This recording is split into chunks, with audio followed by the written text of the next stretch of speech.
धर्मरक्षावयावतार घेसी आपुल्या पाळीसे भक्तजना। प्रस्तुत प्राप्त प्रसंगी प्राप्त स्थळी या पवित्र दिंडोरी गावामध्ये श्री जगन्माता जगत्त्रय जननी कोंगाई माता नवरात्र उत्सव महिला अखंड हरिनाम सप्ताह आणि हा कार्यक्रम साधू संतांच्या आशीर्वादाने त्याचप्रमाणे अतिशय सुंदर ज्यांचं मार्गदर्शन आहे अशा हरिभक्त परायण सुनीताताई महाराज ढगे उर्फ जावई जाधव नाही का ते आमच्या मुलीचीच आहेत ना त्याच्यामुळे आता जावयाच्या गावात म्हटलं जावई झालं ते डोक्यात। तर असा हा सुंदर या ठिकाणी मा जगदंबेचा हा जागर मा जगदंबेचा हा महोत्सव या ठिकाणी होतोय आणि या कार्यक्रमामध्ये आपल्या महाराष्ट्रातील नामांकित गायनाचार्य असतील मृदंगाचार्य आहेत हार्मोनियमाचार्य आहेत परमपूज्य आदरणीय आमच्या वारकरी संप्रदायाचे पाईक ही सर्व महाराज मंडळी पूज्य श्री गोरख महाराज गतीर मुंडेगाव पूज्य हरिभक्त परायण अक्षय महाराज वाघ पूज्य श्री अरुण अण्णा महाराज चव्हाण वनारवाडी दिंडोरीचेच आहेत। त्यानंतर मृदंगासाठी मृदंगमणी पूज्य हरिभक्त परायण महेश महाराज जगताप पूज्य हरिभक्त परायण माऊली महाराज नाठे अशा या प्रकारे हरिभक्त परायण पूज्य अमोल महाराज पाटील त्यानंतर हरिभक्त परायण संजय महाराज बोरस्ते आणि ज्यांनी सुंदर या कार्यक्रमामध्ये या कार्यक्रमासाठी जे अधिष्ठान म्हणून या ठिकाणी चोपदार म्हणून कार्य करतायत कारण की चोपदाराची भूमिका कमी नाही बरं साक्षात भगवंताच्या दारामधले जे विजय आहेत हे अशी ही स्वरूप ज्यांचं आहे असे हरिभक्त परायण पूज्य वारकरी भूषण शिवाजी महाराज वाघ या ठिकाणी आहेत आणि तसेच माझ्याबरोबर हरिभक्त परायण साक्षी महाराज गंगावणे सुद्धा या ठिकाणी आलेले आहेत विद्यार्थिनी।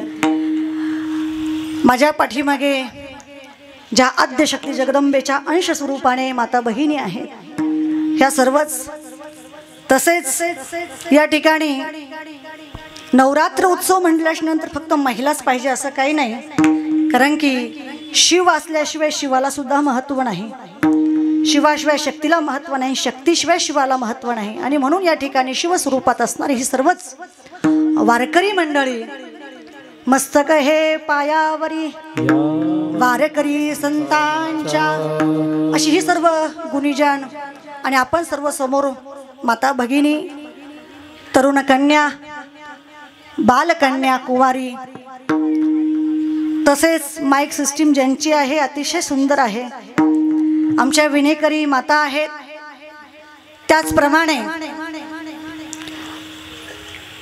पाठीमागे भरपूर जण आहेत तर सगळ्यांच्या चरणावरती नतमस्तक होऊन आपण कार्यक्रमाला सुरुवात करूया। विठाला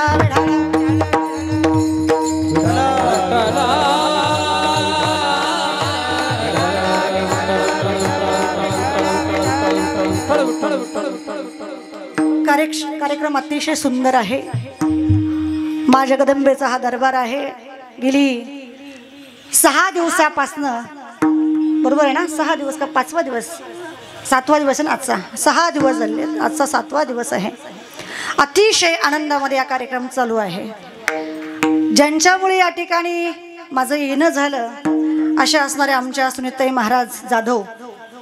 खरं तर पाहिलं तर ही कन्या म्हणजे अगदी 8 वर्षाची असताना आमच्या नेवासा भागामधील गयाबाई महाराज दराडे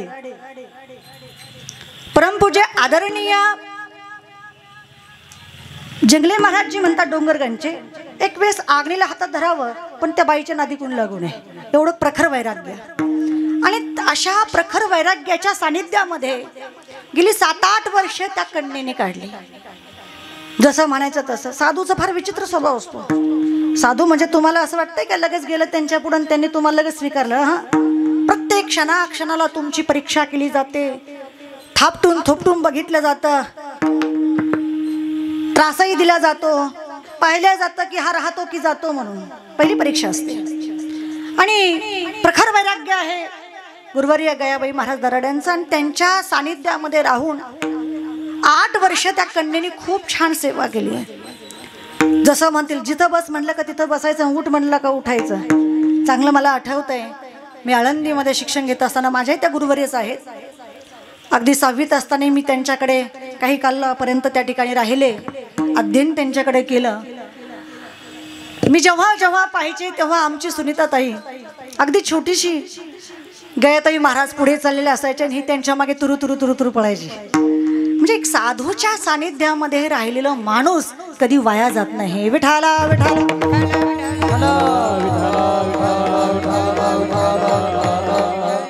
हे काही सांगण्याची गोष्ट नाहीये. आळंदीमध्ये जर वातावरण पाहिलं तर उठा कुणी कीर्तन करा अशी अवस्था आहे. आणि त्यामध्ये तर एका वर्षामध्ये 6 महिन्यातच कीर्तनकार उभे राहतात स्टेजवरती. अनुभव नाही, गुरूंची सेवा नाही. जसं ज्ञानोबराय सांगतात 4थ्या अध्यायामध्ये, तद्विद्य प्रणिपातेन परिप्रश्नेन सेवया. ते तर सेवा हा दारवंट. जिथं सेवा दारवंट आहे, सेवा महत्वाची आहे, ती सेवा कुणाकडे आज घडत नाही. घडते मोबाईलची सेवा, घडते पण मोबाईलची घडते. तर म्हणजे गुरुच्या सानिध्यात राहणं आणि गुरुच्या तालमीत नाचणं फार अवघड आहे. त्या ठिकाणी आमचे काही विद्यार्थी महाराज मंडळी आहेत, अनुभव असेल की जेव्हा आपण शिक्षण घेतो तेव्हा गुरूंच्या मनाप्रमाणे वागावं लागतं, आपल्या मनाप्रमाणे नाही, त्यांच्या मनाप्रमाणे. आणि महाराज लोक जे आहेत, संत मंडळी जी आहेत ना, खरी ज्यांना संत म्हणतात ना, ती खरी जी संत आहेत ना, ती एक तर विद्यार्थ्यांना टिकूच देत नाहीत. विद्यार्थ्याला टिकूच देत नाही. एवढा त्रास देणार आहे. सकाळी उठ चल उठ, घे काम करून, घे उरकून, घे, म्हणजे पाठांतर तरी तुमच्याकडनं करून घेतील. नाही केलं तर दम देतील, लगेच काढून देईल. पहिला दम असतो काय, लगेच काढून देईल. आणि अशा साधूच्या सानिध्यामध्ये राहायचं असेल तर त्या ठिकाणी त्यांच्या मनाप्रमाणे वागलं पाहिजे. मला एक थोडंसं आठवलं म्हणून सांगते. राजस्थानमधील घटना आहे. श्री अग्राचार्य पिपाजी महाराज जे राजस्थानचे राजा आहेत, आणि त्या काळामध्ये देवाचार्य म्हणून अग्राचार्य पीठावरती देवाचार्य राहत होते. त्यांनाच पुढे आमच्या या संप्रदायामध्ये सुदामकुटीमध्ये त्यांना फार मोठं स्थान आहे. तर हे अग्राचार्य असणारे त्या राजस्थानाच्या एका वाळवंटामध्ये असे चाललेले होते आणि त्यांनी पाहिलं की या राजस्थानचा राजा आहे ज्याचं नाव पिपाजी नाव आहे. आणि साधूला एखाद्यावरती जर कृपा करायची असेलच, साधू कुणालाही कधी बोलवत नाही, शिष्याला स्वतःहून यावं लागतं. किंबहुना अशी कधी घटना होते की शिष्य हा परिपक्व दशेला प्राप्त झाल्यानंतर गुरु त्या ठिकाणी जातात. आणि राजस्थानचे राजा पिपाजी महाराज, त्यांची पत्नी अतिशय भक्तिवान होते, भक्तिमती होत्या. त्या खूप साधू संतांची सेवा करणारे होते. आणि जेव्हा त्यांना कळलं की आपल्याच ज्या ठिकाणी त्यांचं राज्य होतं, ज्या ठिकाणी त्यांचा राजवाडा होता, त्या ठिकाणी अग्राचार्य आले आहेत, हे त्यांना कळलं. अग्राचार्य म्हणजे त्या काळातले फार मोठे संत होते. आणि मग त्यांनी ठरवलं की आपण त्यांच्या दर्शनाकरता गेलं पाहिजे. पूर्वीचे साधू कुणाच्या घरी निवास करत नव्हते, कुणाच्या घरी थांबत नव्हते. ज्या ठिकाणी मंदिर असेल त्या ठिकाणी थांबायचे, किंवा आपलं छोटंसं एक झोपडी बांधल्यासारखं, जसं आमच्या माऊलींच्या सोहळ्यामध्ये आम्ही जातो वारकरी, मग आपलं पाल ठोकल्या जातं आणि त्या पाल ठोकून तिथं थांबलं जातं, तसंच, अगदी तसंच. आणि मग ते साधू संत त्या ठिकाणी निवास करतात. असेच अग्राचार्य त्या ठिकाणी थांबले आहेत. पिपाजी महाराजांना कळालं आणि पिपाजी महाराज स्वतः आपली सैन्य घेऊन त्या ठिकाणी गेले आहेत. अग्राचार्यांचा अधिकार एवढा मोठा होता की त्या समयी ते गुरु दीक्षा कुणालाच देत नव्हते, गुरु दीक्षा देत नव्हते. आणि हे पिपाजी महाराज तर गेले, त्यांच्या अंतःकरणामध्ये एक तळमळ निर्माण झाली की मी यांच्याकडनं एक गुरु दीक्षा प्राप्त करून घेईल, मी शिष्य बनेल. आणि खऱ्या साधकाची हीच अवस्था आहे. कायमी उद्धार पावेन, काय कृपा पावेन, उद्धार पावेन, काय कृपा करेला नारायण, काय कृपा करेला नारायण, ऐसे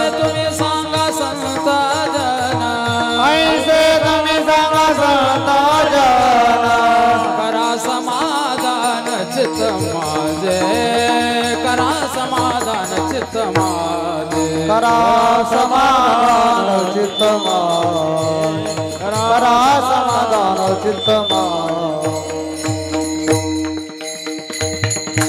अशी ज्याच्या अंतकरणामध्ये तळमळ आहे कायमी उद्धार पावेन काय कृपा करील नारायण ऐसे तुम्ही सांगा संत जन करा समाधान चित्त माझे।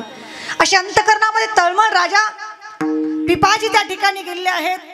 एका सेवकाला शिष्याला सांगितलं जा महाराजांना जाऊन सांगा की या राजस्थानचा राजा तुमच्या दर्शनाकरता तुमच्या भेटी करता आलेला आहे। शिष्याने आतमध्ये जाऊन सांगितलं गुरुदेवा या राजाचा राजस्थानचा राजा पिपाजी तुमच्या दर्शनाकरता आलेला आहे आणि तो त्या ठिकाणी हात जोडून उभा आहे। महाराजांनी सांगितलं तो कसा आलाय म्हणजे काही नाही त्याच्या अंगावरती राजशी वस्त्र आहे पालखी आहे आणि सैन्य त्याच्या बरोबर आहे। महाराजांनी सांगितलं जा त्याला जाऊन सांग मी तुला दीक्षा देऊ शकत नाही दर्शनही देऊ शकत नाही। शिष्याने पुनश्च तो निरोप येऊन सांगितला परंतु राजाही फार निश्चयी होता मुमुक्ष होता। त्याने विचार केला की निश्चितच काहीतरी माझ्यामध्ये गडबड आहे। आपल्यासारखा जर कोणी राजकीय क्षेत्रातला नेता तिथं गेला असताना साधूने जर असं उत्तर दिलं असतं तर तो म्हणाला साधू झाला वय हा चला म्हणले इथून निघून। परंतु नाही त्या काळामध्ये राजे लोक सुद्धा त्याच पद्धतीची होती। तसेच उभा राहिले आणि लक्षात आलं अरे ज्या राजशी वेशामध्ये मी या ठिकाणी आलो ज्या तळमळीने आलोय ते लक्षण माझ्यात नाहीये आणि म्हणून राजशी वस्त्र त्यागलं सर्वसामान्य एक साधक अवस्थेतलं वस्त्र त्या ठिकाणी परिधान केलं। सोबत आलेलं सैन्य त्यांनाही पाठवून दिलं। एकटा राजा त्या ठिकाणी उभा राहिला। आता पुनश्च निरोप दिला शिष्य आतमध्ये गेला गुरुदेवांना निरोप सांगितला। गुरुदेवांनी सांगितलं जा त्याला जाऊन सांग नाही आता तरी सुद्धा मी तुला दर्शनही देणार नाही आणि तुला मी गुरु शिष्य म्हणून सुद्धा पत्करणार नाही। राजा पुन्हा उभा राहिला। नेमकं काय होतंय माझ्यामध्ये काय कमी आहे माणसाने आपली कमतरता त्या ठिकाणी ओळखली पाहिजे। काय कमी आहे माझ्यामध्ये कुठं चुकत असेल माझं। राजा वारंवार विचार करतोय आणि मग लक्षात आलं की मी शिष्याला सांगतो की मी या राजस्थानचा राजा तुमच्या भेटी करता आलोय मला दर्शन द्या। मी पणा हा जो मी पणा आपण जोपर्यंत दूर ठेवत नाही तोपर्यंत साधू दर्शन देत नाही। आणि मग सांगितलं तुमचा दास दासानुदास पिपाजी तुमच्या दर्शनाकरता उभा आहे महाराज मला दर्शन द्यावं। पुन्हा शिष्य आतमध्ये गेला जशाच्या तसं गुरुदेवांना सांगितलं आणि गुरुदेवांनी सांगितलं ठीक आहे जा त्याला सांग जर तुला माझ्याकडनं गुरु दीक्षा गुरुमंत्र हवा असेल तर लगेच तू जा आणि समोर जी विहीर आहे त्या विहिरीमध्ये उडी टाक। शिष्याने तोच निरोप सांगितला। निरोप सांगितल्याबरोबर राजाने मागचा पुढचा विचार केला नाही ताडकन त्या विहिरीकडे धाव घेतली आणि उडी मारणार तो शिष्याने पकडला। पुन्हा पिपाजी म्हणतात अरे मला गुरुदेवांनी आज्ञा दिली आहे की विहिरीमध्ये उडी टाकण्याची। तेव्हा शिष्याने सांगितलं जर खरोखर राजाने उडी मारायला लागला तर त्याला पकडून माझ्याकडे घेऊन या। म्हणजे पूर्वीच्या काळातले साधू लोक सहजासहजी कुणालाही शिष्यत्व पत्करत नव्हते किंवा त्याला लगेच गुरु दीक्षा देत नव्हते। पहिले अधिकार पाहायचे त्यातला निश्चय बघायचे त्याची तळमळ बघायचे। आणि म्हणून मला एवढं करता सांगावं असं वाटलं की आमच्या सुनीताताईंनी फार फार कष्ट त्या ठिकाणी कष्ट म्हणण्यापेक्षा ती साधनाचा एक भागच होता। ती साधना त्या ठिकाणी केली आणि ज्याला खरोखर साधूच्या अंतकरणामधलं ओळखता आलं त्या व्यक्तीला कधीही कुठेही काहीही कमी पडत नाही। विठाला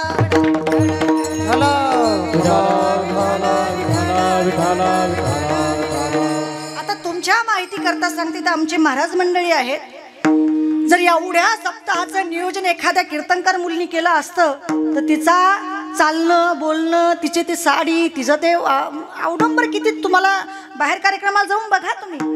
काय आहे की आता सध्या सगळं दाखवण्यातच चाललंय आम्ही किती मोठे आहोत पण अगदी सर्वसाधारणपणे त्या ठिकाणी समोर बसून अगदी विनम्र भावनेने त्या ठिकाणी समोर प्रत्येकांच्या येऊन आणि मला तर सांगितलं आज मी ज्यांच्याकडे थोड्या वेळ थांबले होते अशा त्यांचं नाव काय होतं नीताताई का काय देशमुख ताई विद्याताई देशमुख त्यांच्या घरी त्यांनी मला सांगितलं की ताई जेव्हापासून सुनीताई महाराज आमच्या गावामध्ये या ठिकाणी आल्या तेव्हापासून आमच्या महिला सगळ्या खूप खूप छान त्यांच्यामुळे टाळ वाजायच्या शिकल्या।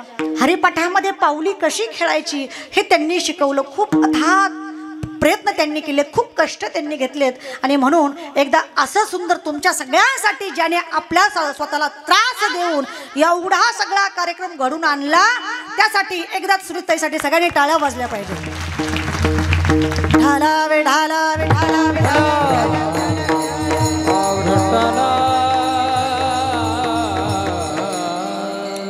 अभंगनाथ तुकोबरायांचा आहे. आणि तुकोबरा या अभंगामध्ये धर्माचं रक्षण करण्यासाठी भगवान परमात्मा अवतार धारण करतो आणि आपल्या भक्ताचं रक्षण करतो. नव्हे त्याने अनेक भक्तांचं पालन केलेलं आहे. त्यांच्यावरचा कठोर ज्यांना ज्यांना श्राप भेटला तो श्राप सुद्धा भगवंताने सोसलेला आहे. अशा भक्ता करतो तो परमात्मा धर्म रक्षावया अवतार घेसी, आपुल्या पाळीसी भक्तजना भक्तांचं पालन करण्याकरता तो जन्म घेतो. आणि त्यानंतर सांगतात कुणासाठी घेतला तर अंब ऋषीसाठी गर्भ सोशिले. त्यांनी त्या ठिकाणी 10 जन्म अंब ऋषीसाठी सोसलेले आहेत. असे अनेक दुष्टांना त्यांनी निर्दाळलेलं आहे. नव्हे या ठिकाणी तुकोबराय म्हणतात की तू असणारा अतिशय कृपावंत आहे, दयावंत आहे. आणि म्हणून जे तू सांगितलेलं आहे ते सत्य करून दाखव. तुकोबराय म्हणतात की तुझं वर्णिती पुराणे, ज्या पुराणाने तुझं वर्णन केले ना देवा, त्याप्रमाणे तू दयासिंधू हो. कारण की तू धर्माचं रक्षण करण्यासाठी अवतार घेतो. आणि म्हणून तू आमच्यावरती कृपा कर. विठाला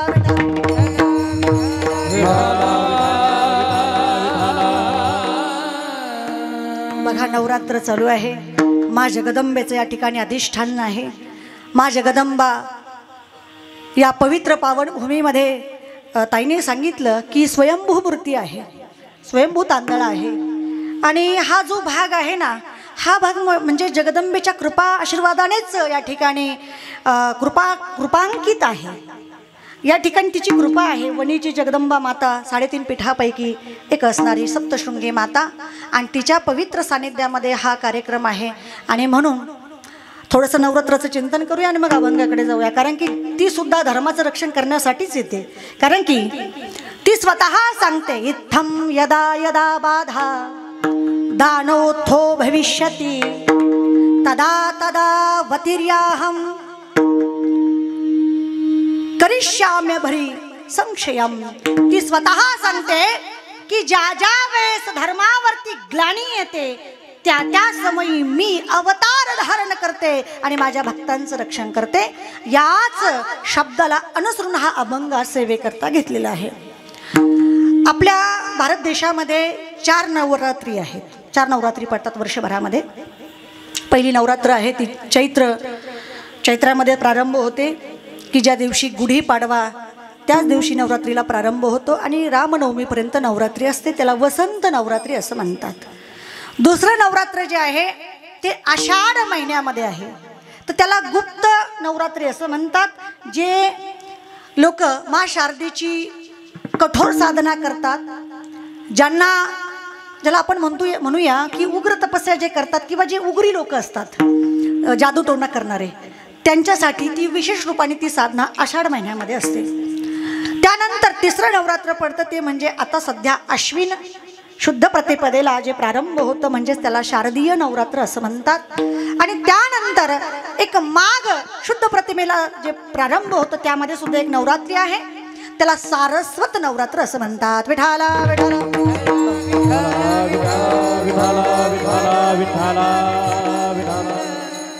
बघा, नवरात्र किती रात्री आहेत? 9 रात्री. कशा करतायत? वेगवेगळे प्रकारचे व्यंजन, साबुदाणाची खिचडी, साबुदाण्याचा वडा, ते थालीपीठ, मग ते नवीन ते दररोज खाण्यासाठी दररोज एक बनवायचं. त्यासाठी की नवरात्र की 9 रंगाच्या साड्या घालण्यासाठी आहे? नाही. मग कशा करतात? नविद भक्तीच्या करोनी नवरात्रा, नविद भक्तीच्या करोनी नवरात्रा,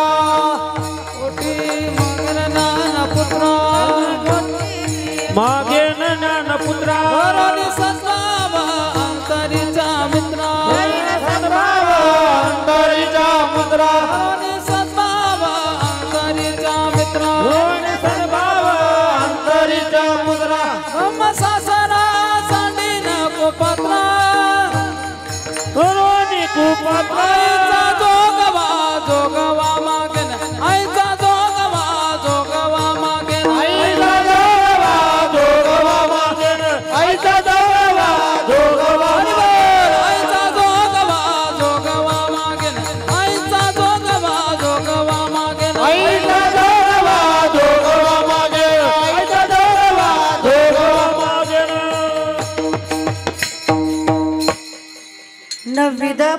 भक्तीच्या करोनी नवरात्रा, नविध भक्तीच्या नवरात्र आहेत। भक्ती किती प्रकारची आहे? 9 प्रकारची आहे। श्रवणम, कीर्तनम, वंदनम, दास्य, आत्म निवेदनम, 9 प्रकारची भक्ती आहे। आणि त्यानंतर या 9 दिवसामध्ये या आद्यशक्ती जगदंबेचे 9 स्वरूप त्या ठिकाणी सांगितलेले आहेत। प्रथमे शैलपुत्रीच, द्वितीयं ब्रह्मचारिणी, तृतीयं चंद्रघंटेति, कुष्मांडेति चतुर्थकं, पंचमं स्कंदमातेति, पुढे षष्ठं कात्यायनीति च, सप्तमं कालरात्रीति, महागौरीति अष्टमं, नवमं सिद्धिदात्री च, नवदुर्गा प्रकृतिताः। आजचं कोणतं स्वरूप आहे देवीचं? कालरात्री। या देवी सर्वभूतेषु कालरूपेण संस्थिता। नमस्तस्यै नमस्तस्यै नमस्तस्यै नमो नमः। विठ्ठल विठ्ठल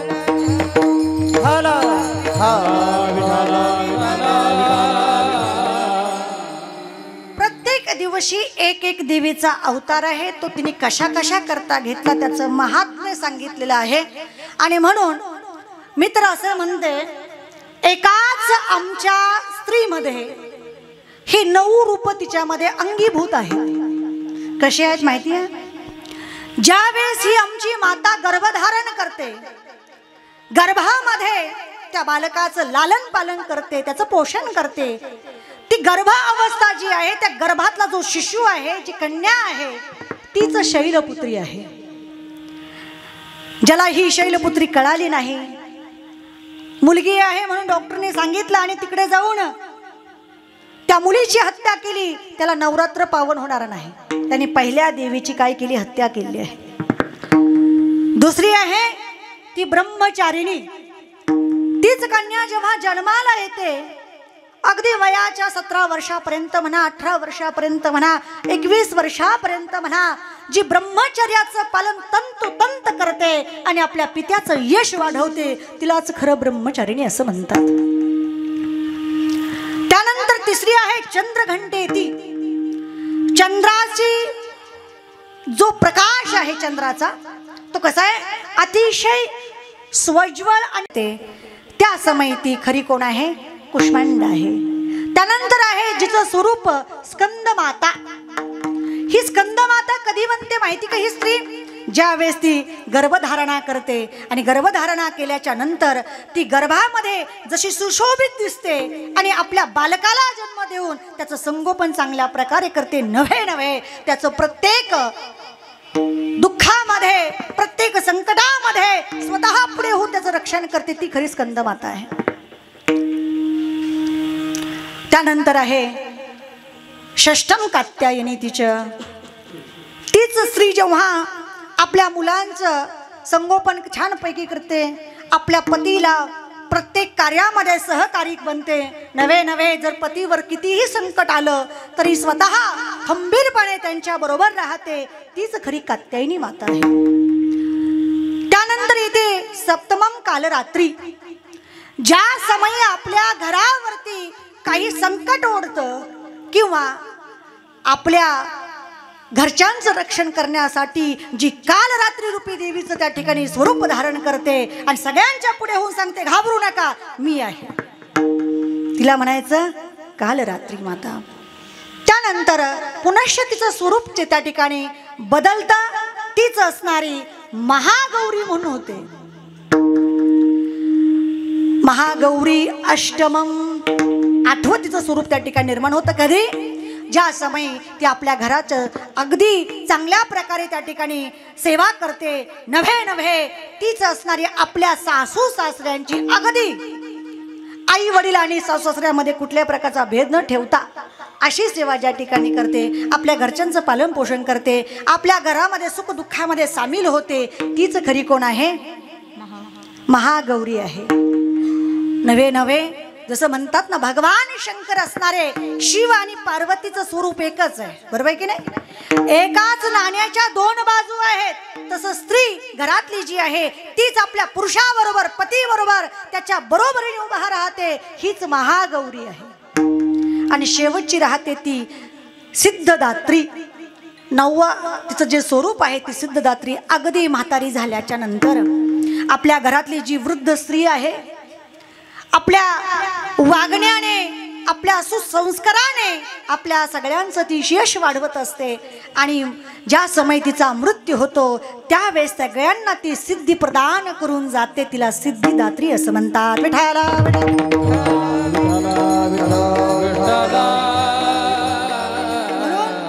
आपल्या घरातली जी स्त्री आहे हीच नवदुर्गा माता आहे. आणि मला तर असं वाटतंय, ज्याने आपल्या घरच्या स्त्रीची सन्मानपूर्वक तिची पूजा केली, जो आपल्या स्त्रीला अर्थात आपल्या पत्नीला म्हणा, आपल्या मुलीला म्हणा, आपल्या आईला म्हणा, जो जिच्यामध्ये नवदेवीला पाहतो तोच खरा पुरुष आहे आणि तीच खरी नवरात्री आहे. विठाला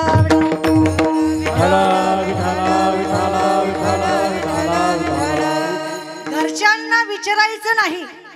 आणि इथं आल्याच्या नंतर एवढं काहीतरी पुढे पुढे करायचा उपयोग नाही, अजिबात उपयोग नाही. तुमच्या घरात जर वृद्ध सासूबाई असतील तर त्यांची पहिल्या अगोदर त्यांना खाऊ घाला. असं म्हणू नका की माझं ते कीर्तन सुरू झालं आणि मला हरिपाठ झालं, मी पहिली जाते मग चहा करून देते. नाही नाही नाही, असं नाही. तुम्हाला जर घरचीच जगदंबा तिची सेवा करता आली नाही तर त्या जगदंबेचे पुढे जाऊन किती जाऊन बसल्या तुम्ही, 9 रात्र जागरण जरी केलं तरी त्याचं महत्त्व नाही. म्हणून घरातल्या स्त्रीला सांभाळा. सुना असतील तर सुनाने सासूला सांभाळा, सासू असेल तर सुनेला आपल्या मुलीप्रमाणे त्या ठिकाणी वागवा. विठाला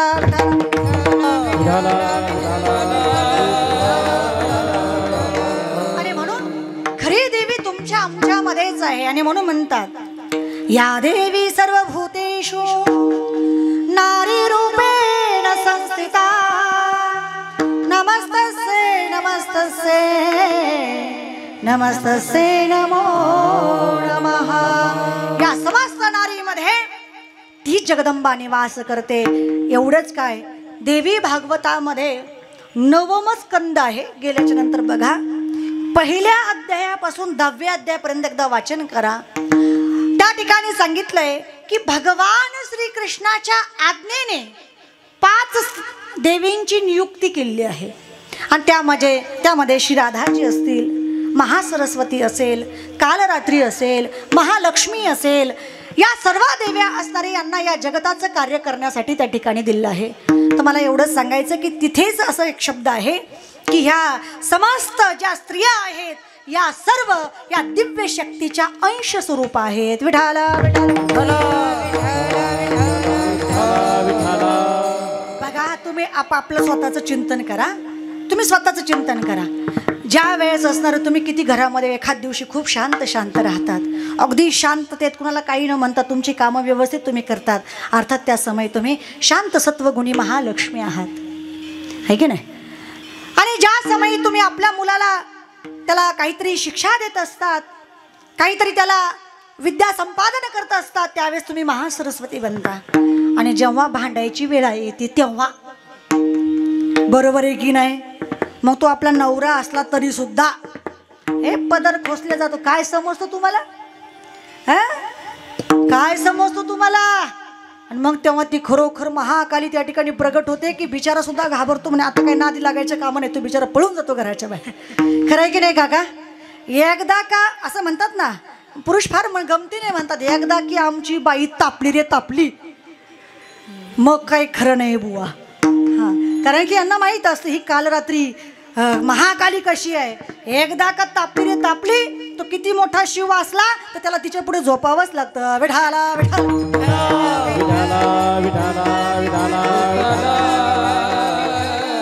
फार सुंदर चिंतन आहे. देवी भागवतामध्ये हिला शक्ती असं म्हटलेलं आहे. या जगदंबेला शक्ती नाव का दिलं? शक्ती शब्दाची व्याख्या त्या ठिकाणी मांडलेली आहे.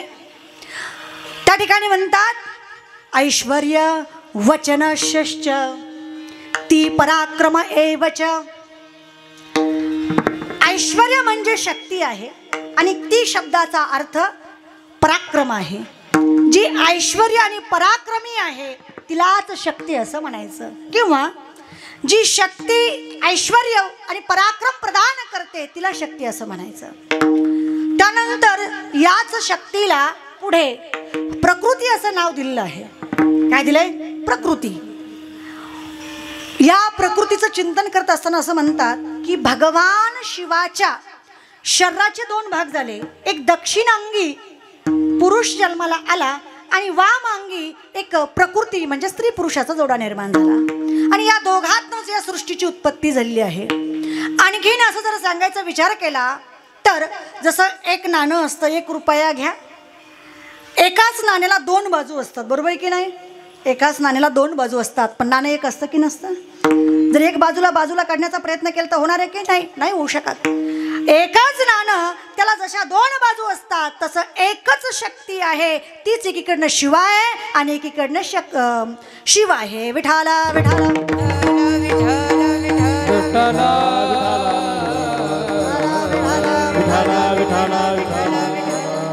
प्रकृती शब्दाची व्याख्या केली आहे. गुणे सत्वे प्रकृष्टोच प्रशब्दो वचनश्नुतः मध्यमे रजसी कृष्य ती शब्दो तमसो स्मृतः. या प्रकृती शब्दामध्ये 3 गुण दडलेले आहेत, जे 3 गुणाला या ठिकाणी प्रागट्यकरी करतात. पहिला शब्द आहे प्र, है की नाही? प्रणाम प्रकृती, प्रकृष्टो. प्रकृष्टो अर्थात जी सत्व गुणाला वाढवण्याचं काम करते तिला प्र असं म्हणतात. कृ, कृ म्हणजे मध्यभागी जो रजगुण आहे त्या रजगुणाचं बोधक म्हणजे कृ आहे, आणि ती शब्द जो आहे तो तमगुणाचा काय द्योतक आहे. विठाला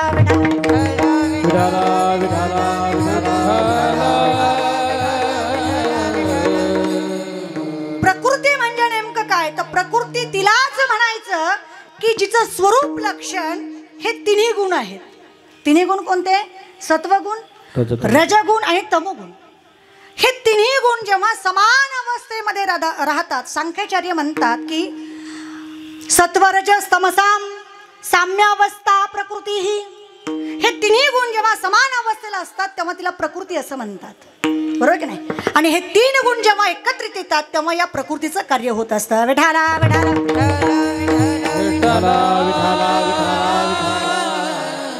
3 रंगाचे 3 दोरे आणले किंवा धागा आणला, मोठा नाडा, 3 रंगाचे 3 नाडे आणले, त्यांना एकत्र गुंफवलं. जसं आपली स्त्रियांची माता भगिनींची वेणी असते, दिसायला किती असतात त्याचे? हे 2च असतात, पण त्याच्यामध्ये किती भाग असतात? 3 असतात.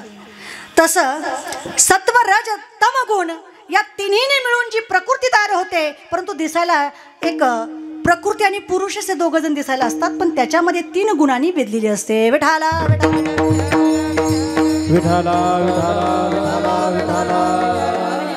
अशी आद्यशक्ती जगदंबा आहे, तिलाच प्रकृती नाव असं आहे. पुढे तिला भगवती सुद्धा म्हणतात. भग नाम ऐश्वर्य किंवा ज्ञानोबरायांच्या भाषेमध्ये सांगायचं तर ऐका, यशस्वी औदार्य ज्ञान वैराग्य ऐश्वर्य ही 6 गुणवर्य वसती जेथ. 6 गुण ज्या ठिकाणी निवास करतात तिला भगवती असं म्हणतात. ती स्वतंत्र आहे, ती कुणाच्या पारतंत्र्यामध्ये नाही आहे, आणि म्हणून तिने या जगताचं कार्य व्यवस्थित चालण्यासाठी तिने प्रत्येक देवाबरोबर एक आपली शक्ती पाठवली आहे. जसं बघा, रामचंद्र प्रभू बरोबर त्यांची शक्ती कोण आहे? सीता माँ जानकी, सीता माता आहे. त्यानंतर भगवान श्री कृष्णाबरोबर कोणती शक्ती आहे? आत्मा तुराधिका तस्य, ज्यांची आत्मा अतिशक्ती असणारी राधा राणी आहे. तसेच भगवान विष्णू बरोबर एक शक्ती आहे, तिचं नाव काय आहे? महालक्ष्मी आहे. भगवान शंकराबरोबर एक शक्ती आहे, तिचं नाव काय आहे? महागौरी पार्वती आहे. ब्रह्माजी बरोबर एक शक्ती आहे, तिचं नाव आहे ब्रह्मणी किंवा सरस्वती असं तिचं नाव आहे. म्हणून प्रत्येक देवाबरोबर, इंद्राबरोबर त्याची सची आहे. प्रत्येक देवाबरोबर, प्रत्येक देवाबरोबर नव्हे एवढंच काय म्हणतात तर संतांचं कार्य करण्यासाठी सुद्धा त्या शक्तीने आमच्या ज्ञानोबरायांच्या घरी जन्म घेतला, तिला मुक्ताई असं म्हणतात. विठाला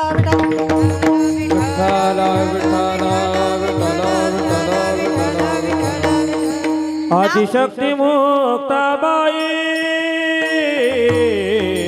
आदिशक्ती मुक्ताबाई आदिशक्ती मुक्ताबाई आदिशक्ती मुक्ताबाई दासी जने लागे पाये दासी जने लागे पाये महाविष्णूचा अवतार महाविष्णूचा अवतार दासी जने लागे पाये दासी जने लागे पाये महाविष्णूचा अवतार महाविष्णूचा अवतार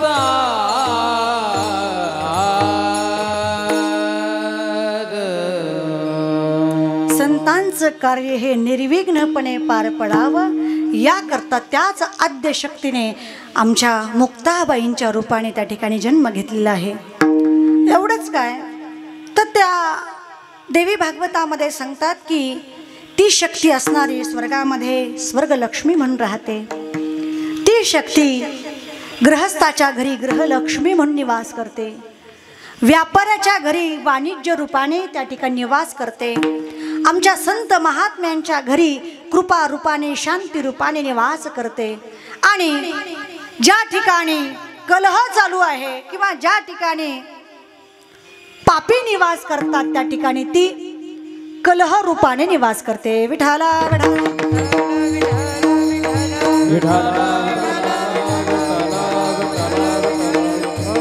आणि म्हणून अशी ही जगदंबा आपल्या सर्वांसाठी अवतार धारण करत असते। तिने देवतांचं कार्य करण्यासाठी सुद्धा अवतार धारण केलेला आहे। त्यापैकी तिने अनेक दैत्यांचा वध केला आणि देवतांना सुखी केलेलं आहे। कथा सगळ्यांना ज्ञात आहे। माँ जगदंबेने एक दिवसाची घटना आहे। श्री ब्रह्माजी कमल आसनावरती बसलेले आहेत आणि ब्रह्माजीला एक संभ्रम निर्माण झाला। काय निर्माण झाला? ब्रह्माजी माँ जगदंबेला म्हणतात की हे माँ, माझ्या मनामध्ये एक संभ्रम आहे। भ्रम नाही बरं का, लक्ष देऊन ऐका, भ्रम नाही संभ्रम। भ्रम माणसाला गोत्यात नेतो आणि संभ्रम गुरु कृपेने दूर होतो। लक्षात ठेवा। विठाला विठाला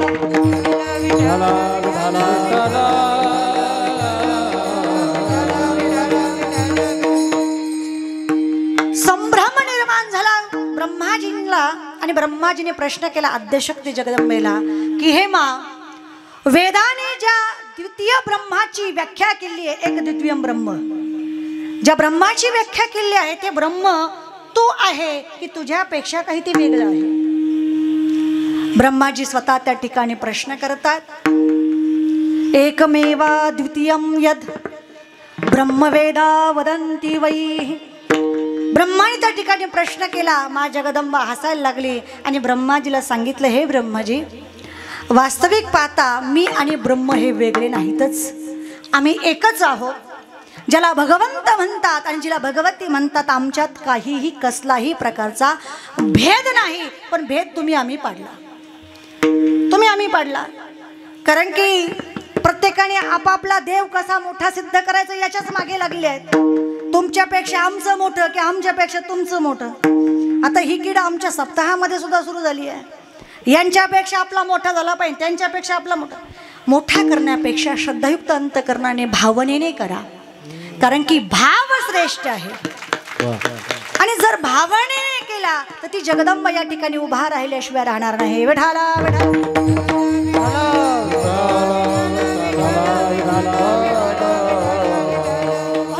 बड़े बड़े मंदिर कौन काम के, बड़े बड़े मंदिर कौन काम के, बड़े बड़े मंदिर कौन काम के, बड़े बड़े मंदिर कौन काम के। भाव अगर नहीं पावे उद्धव जी, चलो भी दुना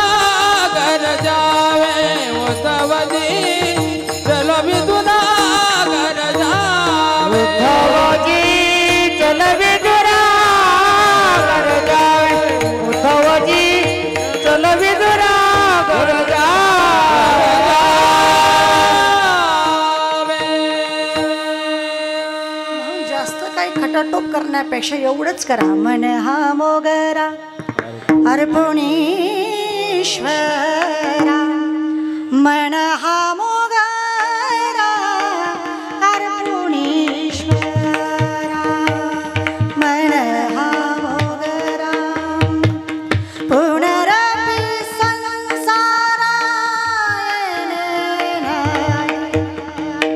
पुनरपि संसारा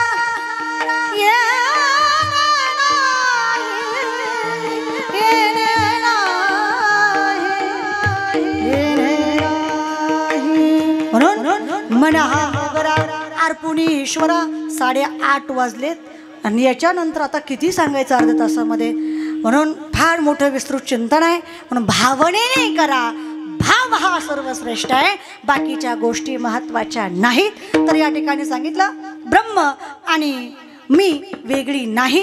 जगदंबा माता स्वतः सांगते, मीच दुर्गा आहे, मीच भ्रामरी आहे, मीच शांकभरी आहे, मीच नैनादेवी आहे. असे अनेक माझे विविध रूप आहेत आणि याच करता ब्रह्माजी मी अवतार धारण करते की या जगताचं कार्य सुव्यवस्थित चालण्यासाठी. बघा अंतर बघा, भगवंताने भक्ताच्या रक्षणा करता अवतार धारण केला आणि भगवंताने देवताच्या रक्षणा करता अवतार धारण केला आहे. विठाला विठाला विठाला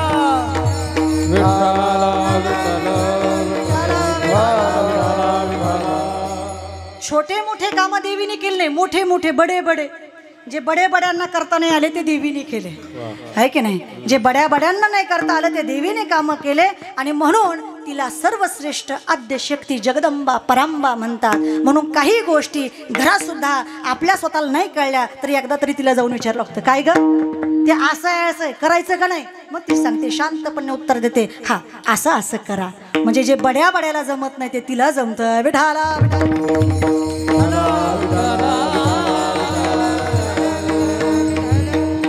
आणि मग जगदंबा सांगते की हे ब्रह्माजी, मीच अनेक दैत्यांचा वध करण्यासाठी अवतार धारण केलेला आहे. शुंभ निशुंभ तो महिषासूर यांना मारण्याकरता, यांचा नाश करण्याकरता मी अवतार धारण केला. ब्रह्माजीने कौतूहल विषयाने विचारलं त्या ठिकाणी, जगदंबा आई सांग ना ती कथा कशी आहे.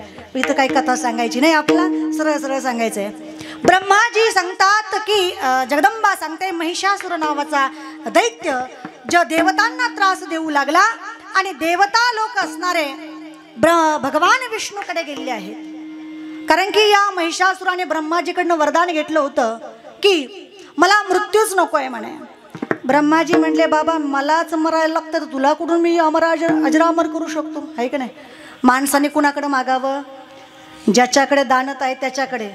बरं काय मागावं हे पण कळलं पाहिजे. आमचे गुरुवर्य सांगायचे की राजाच्या पुढे गेला, राजाने विचारलं, बोल मी तुला प्रसन्न झालो, काय पाहिजे ते मागून घे. तो मला काही नाही, तंबाखूला चुनाच नाही.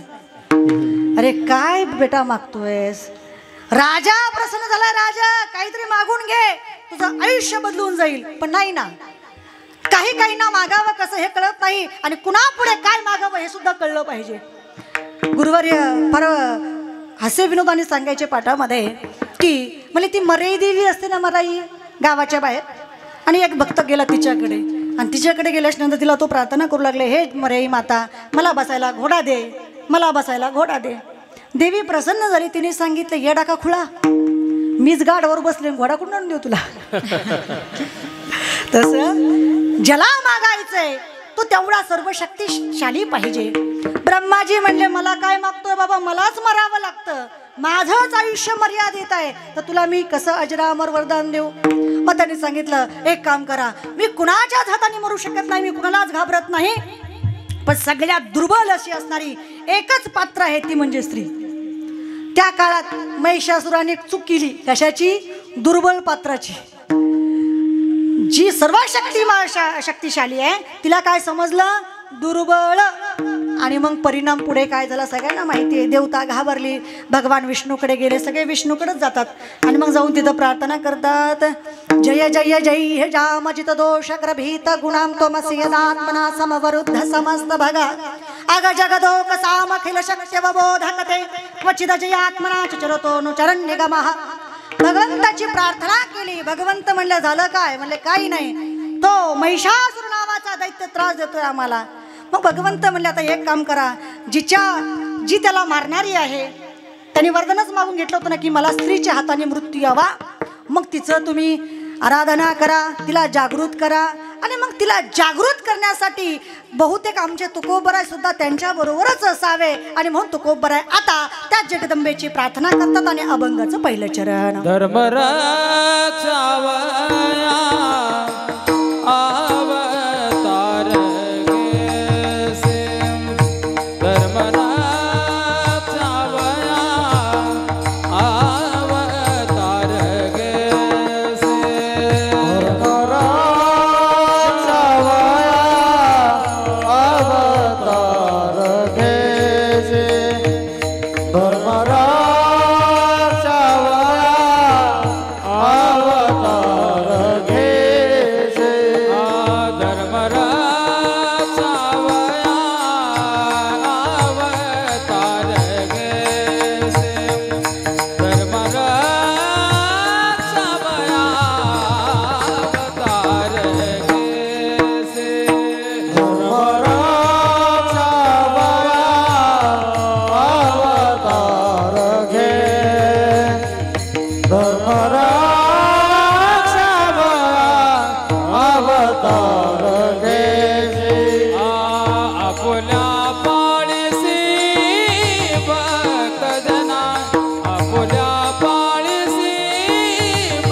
एवढी छान चाल गायली, तिला प्रगट व्हायला वेळ लागेल का हो? अनादि निर्गुण प्रगटली भवानी, अनादि निर्गुण प्रगटली भवानी, महिषासुर मर्दाना लागोनी, महिषासुर मर्दाना लागोनी, तपाती करावया धाडणी, तपाती करावया धाडो, आता लागे तो पावस निर्वाणी, आईचा आईचा आईचा जोगवा जोगवा मागन, आईचा जोगवा जोगवा मागन, आईचा जोगवा जोगवा मागन, आईचा जोगवा जोगवा मागन, आईचा जोगवा जोगवा मागन, आईचा जोगवा जोगवा मागन, आईचा जोगवा जोगवा मागन.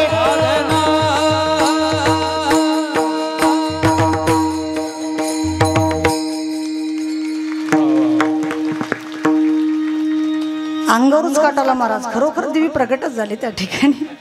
तिने पण वेळ लावला नाही. सर्व देवतांनी आपापलं तेजाने तिला प्रगट केलेलं आहे.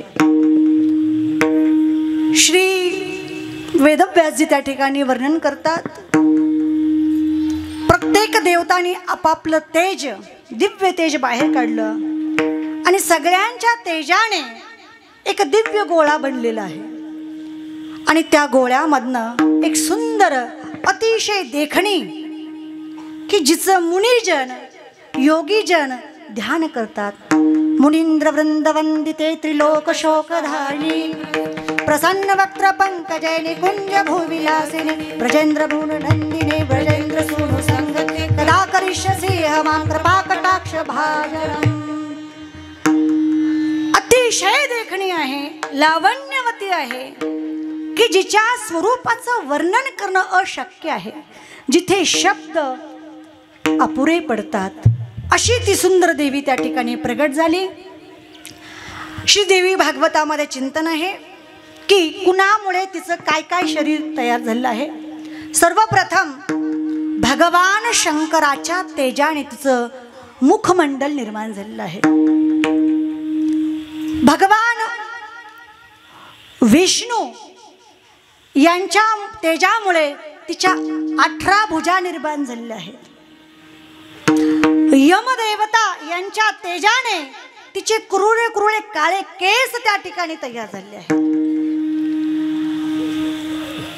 कुबेराच्या तेजाने तिच्या पायाची बोट तयार झाली आहे. आणि अशी ब्रह्माजीच्या तेजाने तिच्या शरीराचा कलर हा गौरवर्णी झालेला आहे. आणि असं प्रत्येकाच्या तेजाने कुणाच्याने काय काय असं त्या ठिकाणी झालं. नंतर सांगतात की क्षीरसागराने त्या जगदंबेला असं वस्त्र दिलं की जे कधी मळणार नाही, कधी खराब न होणार. तिला आभूषणं दिली, कंकण दिली, कानातली कुंडलं दिली आणि तिच्या दोन्ही भांगामध्ये एक सुंदर, ज्याला काय म्हणतात ती बिंदी, काय शब्द मला बी नाही माहिती. विठाला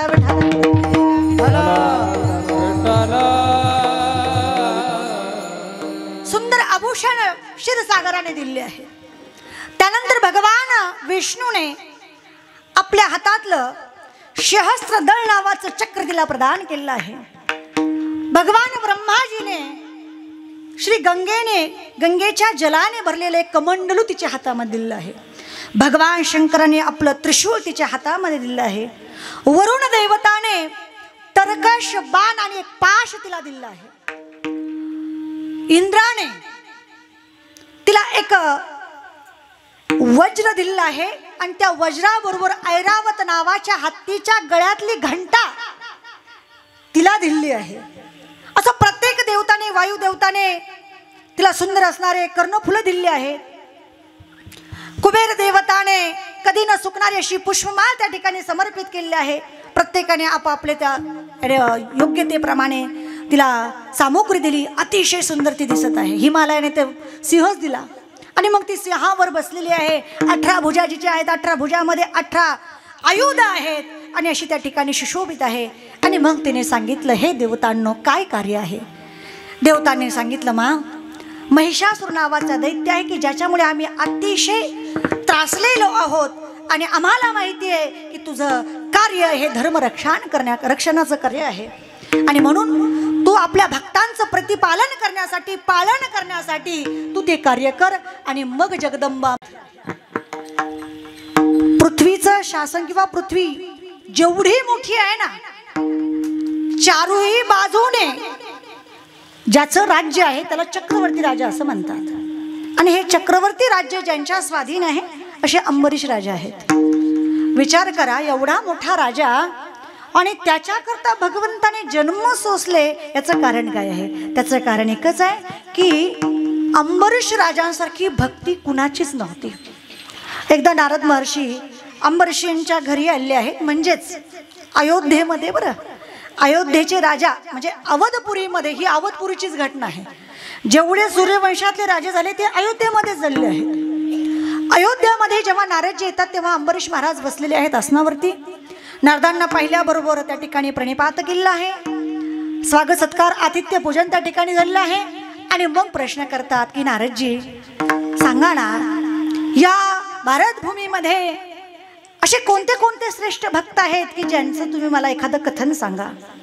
नारदजी त्यांना दररोज भक्त कथा सांगायचे, भगवंताच्या भक्तीचं चिंतन करायचे आणि ते अंबरीशजी श्रवण करायचे. एक दिवस मजाकमध्ये अंबरीशजी म्हणतात नारदांना की नारदजी, मला तर असं वाटतं की माझी जी भक्ती आहे ती भगवंताला मान्यच नसावी, कारण की मी काही भक्तीच करत नाही. भागवतामध्ये चिंतन आहे. स्वतः श्री शुकांनी त्याचं वर्णन केलंय की अंबरीश राजांनी भक्ती कशी केली होती. सवई कृष्ण पादार विंदयोर वचांसी, त्या ठिकाणी म्हणतात करो हरेर मंदिर मार्जनादिषु श्रुतिम चकाराच्युत तत्कथोदय. श्री अंबरीश राजाची भक्ती अशी होती की सवई मनः कृष्ण पादार विंदयो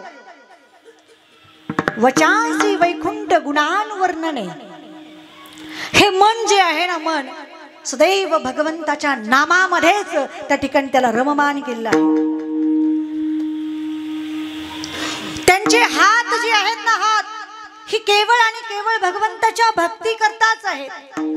अंबरीश राजा आहेत, ज्याला नोकराची कमी नाही आहे, पण तरी सुद्धा अंबरीशजी स्वतः भगवंताचं मंदिर त्या ठिकाणी स्वतः सारून घेतात. करो हरेर मंदिर मार्जनादिशु, मार्जन करतात म्हणजे त्या ठिकाणी सारून घेणं, स्वच्छता करणं. आणि एवढंच नाही तर भगवंतासाठी स्वतः नैवेद्य तयार करणं. पूर्वी काही गिरणे नव्हत्या पिठाच्या, मग ते जातं असायचं, त्याच्यावरती ते दळल्या जायचं. स्वयंसेवा हे अंबरीश राजा करायचे.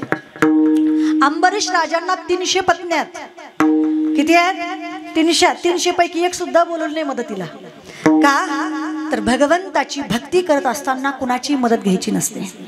मी नेहमी वारंवार सांगते, 3 गोष्टीसाठी कधीही आपल्याला कुणाची मदत लागलीच पाहिजे असं मानायचं नाही, किंवा दुसऱ्याकडून करून घ्यायची नाही. पहिली गोष्ट, आईने आपलं मातृत्व सांभाळत असताना आपल्या मुलाची सेवा स्वयं स्वतः करा. ते मूल जोपर्यंत चांगलं चालत नाही, व्यवस्थित बोलत नाही, तोपर्यंत आपल्या मुलाची सेवा आपण करा. पालन घरामध्ये टाकू नका. त्याला एकदा का त्या पालन घराची सवय लागली तर शेवटी ते सुद्धा विचार करतं, यांना सुद्धा वृद्धाश्रमामध्ये पाठवा, कारण की हिनीच लहानपणी मला टाकलं तर मग मी यांचं काय करू. बरोबर. म्हणून लहान मूल जोपर्यंत आहे तोपर्यंत आईने स्वतःच्या हाताने सेवा करावी. दुसरी गोष्ट, आपल्या घरामध्ये जे भगवंताचं मंदिर आहे, आपलं देवघर आहे, नाही आज वेळ नाही मला आणि म्हणून घरातला एखादा नोकर आहे, तू करून घे बरं आजच्या दिवस पूजा, नाही, कुणाकडनंही पूजा करून घ्यायची नाही. स्वयं आपण आपल्या देवतांची पूजा केली पाहिजे. आणि तिसरी गोष्ट तर फार महत्वाची आहे, ती म्हणजे आई वडिलांची सेवा ही नोकराकडनं कधी करून घ्यायची नाही. विठाला विठाला.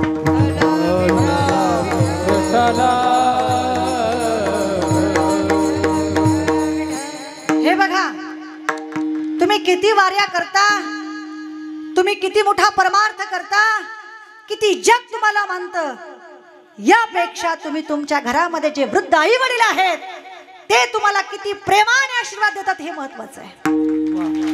आणि म्हणून हे माझं नेहमीच वाक्य आहे, केलं तेव्हा सांगते बरं का. तो काय म्हणे, अनुभव आले अंगा ते या जगात येतसे. या ठिकाणी आमच्या मामी सौभाग्यवती शांताताई थोरे या ठिकाणी आहेत. माझ्याबरोबर माझा विद्यार्थी दत्तात्रय गरजी या ठिकाणी आहे. हे सगळे लोक पाहिलात. आणि सोने गावामध्ये तुम्ही जेव्हा केव्हा जाल, एवढंच नाही तर गुरुवर्य आमचे देवगडचे बाबाजी असतील, उद्धव महाराज मंडलिकजी असतील, अगदी यांच्यापर्यंत, म्हणजे माझा मोठेपणा सांगत नाही हा, 2018 पासून तर 2024 पर्यंत मी स्वतः, माझ्या आईला पॅरालिसिस झाला होता आणि आई अगदी 6 महिन्याच्या लेकरासारखी होती. तिला काही कळत नव्हतं आणि एवढं तपमय शरीर होतं की 13.5 कोटी जप त्या आईने केला होता. शाळेत न जाता आपले हरिपाठ तिचे पाठ होते. ज्ञानेश्वरीचा 12वा अध्याय, ज्ञानेश्वरीचा 9वा अध्याय हा मुखोद्गत होता. मदाला सातिनी तिच्या अशा मुखोद्गत राहायच्या.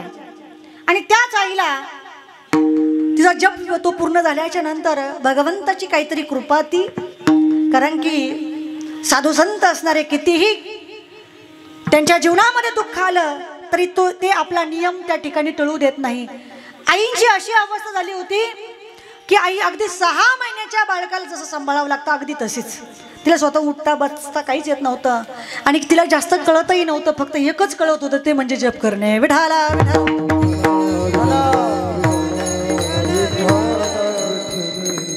7 वर्ष आई एका जागेवरती पडून आहे. मी स्वतः माझ्या कथा दूर केल्या. विचार करा की भागवतामध्ये 18,000 श्लोकापैकी 15,000 श्लोक तुम्ही पाठांतर करावेत आणि आळंदी हरिद्वार या ठिकाणी जाऊन शिक्षण घ्यावं आणि त्यानंतर 7 वर्ष गपचूप घरात बसावं. काय वाटत असेल बरं? माझ्या जीवाची तळमळ मला माहीत होती, परंतु पर्याय नव्हता. आणि आईची अशी अवस्था झाली की आईला सोडून मी कुठे जाऊ शकत नव्हते. आणि मला एकच माहीत होतं, माझ्या गुरुवरांनी सांगितलं, ज्या पुंडलिकारायांना भक्तांचं शिरोमणी म्हटलंय त्याचं कारण माहिती का तुला? त्याने फक्त त्यांच्या आईवडिलांची सेवा केली होती आणि बहुतेक हीच सेवा तुझ्याकडनं करून घ्यायची असेल भगवंताला म्हणून तू त्या ठिकाणी थांबून घे. आणि मी स्वतः थांबून घेतलं.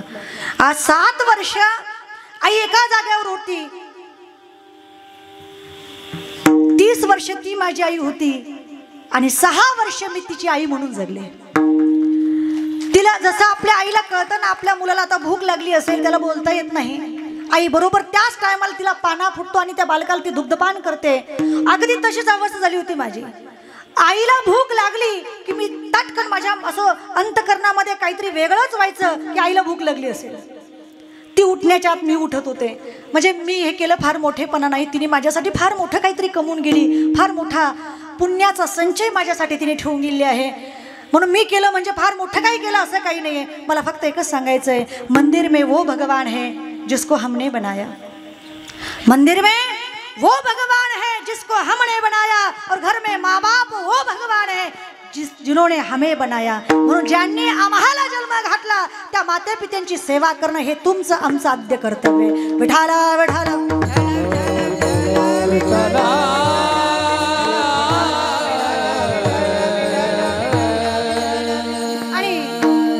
सांगायचं, या 3 गोष्टीसाठी कधी नोकर लावायचं नाही. एक आई वडिलांची सेवा, दुसरी आपल्या घरच्या देवांची सेवा आणि तिसरी आपल्या मुलाची सेवा आपण स्वयं करावी. श्री अंबरीश राजा असणारे स्वतः ती सेवा करतात. करो मंदिर मार्जनादिषु, स्वतः सेवा करतात, झाडून घेतात, पुसून घेतात, भगवंतासाठी नैवेद्य बनवतात. आणि ही एवढी सेवा करत असताना नारदांना विचारलं, नारदजी बहुतेक मला असं वाटतं की भगवंताला माझी सेवा अजिबात आवडत नसेल, कारण माझी एवढी मोठी सेवा नाही. तेवढ्यात नारदांकडे एक लिस्ट होती. नारदांनी सांगितलं, बघा ही भक्तांची लिस्ट आहे. यांना कौतूहल वाटलं की आपलं नाव कुठंतरी कानाकोपऱ्यात असं तर बघावं अंबरीश राजांना. मग त्यांनी ती लिस्ट घेतली पण तिथं कुठंच नाव नव्हतं. त्या समयी नारदांनी सांगितलं, काय झालं अंबरीश राजा? म्हणले, लायकीच नाही आपल्या भक्तीचे तर नाव कसं असणार आहे इथं? आमचे गुरुवर्य सांगतात, या ठिकाणी सर्व महाराज मंडळी म्हणून सांगावं असं वाटलं. गुरुवर्य सांगतात, जे तुमच्या पुढे ताट भरून जेवण येतं ना, त्या ताटातल्या चतकूर भाकरीच्या लायकीचं आपलं भजन आहे का हे आपण बघितलं पाहिजे. विठाला विठाला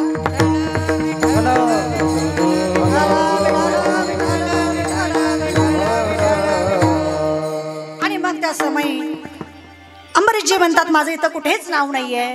तेव्हा नारदाने सांगितलं, सगळ्यात पहिलं लिस्टचं नाव वाचलं का तुम्ही? पहिलं, सगळ्यात पहिली. आणि मग अंबरीशजी पाहतात, अरे सगळ्यात पहिलं नाव माझं कसं काय आलं? कारण की त्या काळातले अंबरीश हे महान भगवत भक्त होते. त्यानंतर एकदा यांच्या भक्तीची चर्चा आणि सर्वत्र पसरलेली आहे. दुर्वासा नावाचे ऋषी आहेत की ज्यांना कुणाचेही जास्त प्रचार प्रसार चालत नाही. मग ते बाबा तापळच होतं.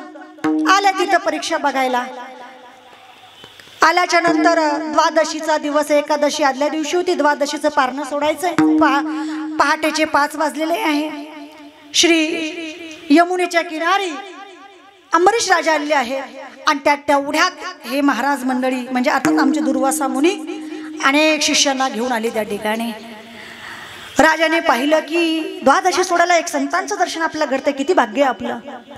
परंतु दुर्वासांनी सांगितलं की अंबरीश, मी स्नान करून येतो तोपर्यंत तू भोजन करू नको.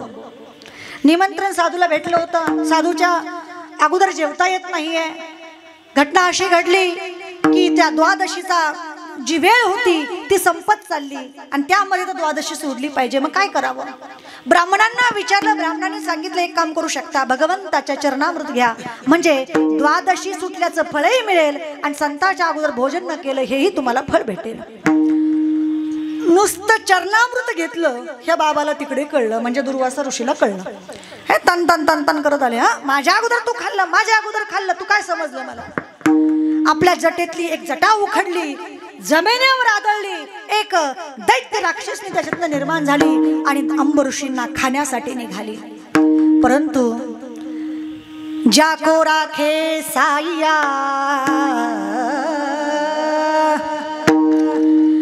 जाको राखे साया मार न सके कोया, पालन बाका कर सके सब जग बेरे होया। अहो ज्याच्या पाठीमागे भगवंत आहे, मागे पुढे उभा आहे संभारित, आलिया आघात निरावया। ज्या ठिकाणी भगवंतच मागे पुढे असेल त्याला कोण काय करेल? ती द्रौपदी असणारी भर सभेमध्ये दुःशासनाने तिला ओढले फरकटत नेलाय, तिच्या अंगावरची साडी खेचण्याचा प्रयत्न करतो, तिने देवाला आवाज दिला, पण तोही देवच आहे महाराज भक्ताचं रक्षण करण्यासाठी। भर सभा भरलेली आहे, अनेक लोक त्या ठिकाणी आलेत, काय होत आहे काय होतंय बघण्यासाठी, नेमकं घडणार काय? लोक त्या ठिकाणी आश्चर्याने आतुरतेने बघतात आणि द्रौपदीचे हात जोडलेले आहे।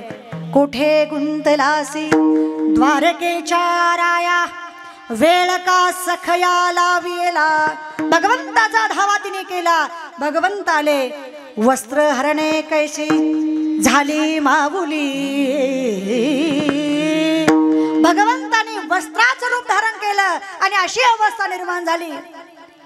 सारी है या नारी है, नारी है या सारी, सारी की ही नारी है या नारी की ही सारी। लोकांना कळे ना बाईची साडी आहे का साडीत बाई आहे, नेमकं काय चाललंय काही कळे ना। साड्यांचा ढिगारा पडत होता, संकट जर आलं तर तो भगवंत त्याची खैर नाही, आणि म्हणून भगवंताचं सुदर्शन चक्र त्या दुर्वासांच्या मागे लागलं। दुर्वासा तिन्ही लोकांमध्ये जातात, शंकरजींना सांगतात मला वाचवा। शंकरजी म्हणतात जर तू आमचा अपराध केला असता तर कधी आम्ही तुला क्षमा केलं असतं, पण भक्त अपराधाला क्षमा कुठेही नाही। ब्रह्माजीने तेच उत्तर दिलं। विष्णू लोकांमध्ये दुर्वासा मुनी गेलेले आहेत, भगवंत सांगतात दुर्वासाजी अहम भक्त पराधीनो, मीच भक्ताच्या अधीने, मीच त्यांच्या मागे चपला घेऊन चालतो, मीच त्यांचं जे जे सांगल ते ते ऐकतो, मी काही करू शकत नाही। पुनश्च दुर्वासा मुनी ज्याचा अपराध केला त्याच्या जवळ येतात आणि क्षमा याचना करतात, परंतु बोलता बोलता बोलून गेले होते की या ऋषीला अंबरीश राजाला 10 जन्म गर्भाचे सोसावे लागतील। भगवंताने ते आपल्या अंगावर घेतले, ते सोसू दिले नाही। अर्थात भगवंत आपल्या भक्ताचं काय करतो, त्या ठिकाणी रक्षण करतो। तुकोबाराय म्हणतात की तुझी पुराणामध्ये जी चर्चा आहे, अभंगाचं शेवटचं तो कमने तुझा वर्णिती पुराण, तो कमने तुझा वर्णिती पुराण, तुझा वर्णिती पुराण, तो कमने तुझा वर्णिती पुराण, तो कमने तुझा वर्णिती पुराण, तुका माने तुझ वर्णिती पुराण,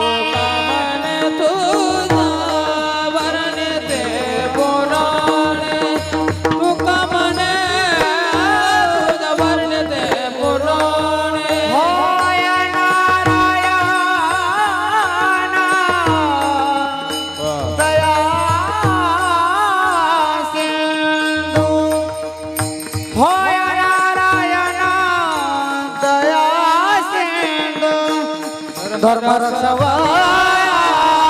अवतार घे, धर्म अवतार घेशी, होय नारायण दया सिंधू, होय नारायण दया सिंधू, धर्म अवतार घेशी, धर्म अवतार आपल्या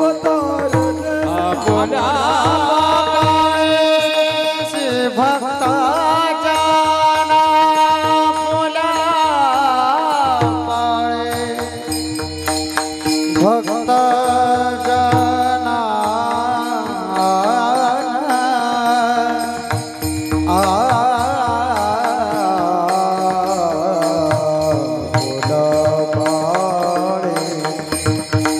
फुला पाळेचे भक्त जना, आपुला पाळेचे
धर्म रक्षावया अवतार घे धर्म रक्षावया अवतार घे अवतार घे अवतार घे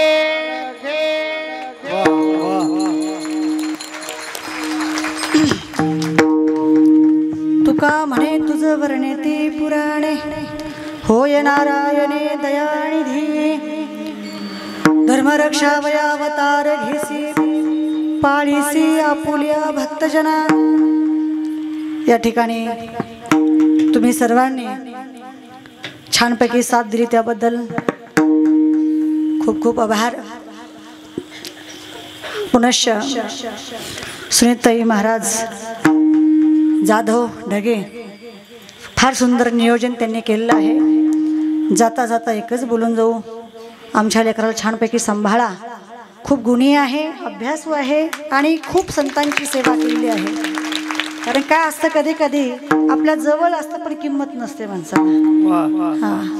म्हणून फार सुंदर नियोजन केलेलं आहे। अतिशय आमच्या सुंदर महिला माता भगिनी एकत्रित येऊन हा कार्यक्रम करतात। त्यामध्ये ग्रामस्थ पंचक्रोशीतील सर्व भगवत भक्त या कार्यक्रमाला खूप छान सहभागी आहेत, सहकार्य करतात। आणि माझ्या बाजूला दोन्ही साईडनी दोन जोरदार जय विजय या ठिकाणी त्यांच्या चरणावरती नतमस्तक आमच्या आद्यशक्ती जगदंबा अंश स्वरूपा नारीला सर्वांच्या चरणावरती नतमस्तक। आमचे शिवस्वरूप श्री भगवंताचे प्रभू तुम्ही महिषाचे मूर्ती या न्यायाने सर्वांच्या चरणावरती नतमस्तक।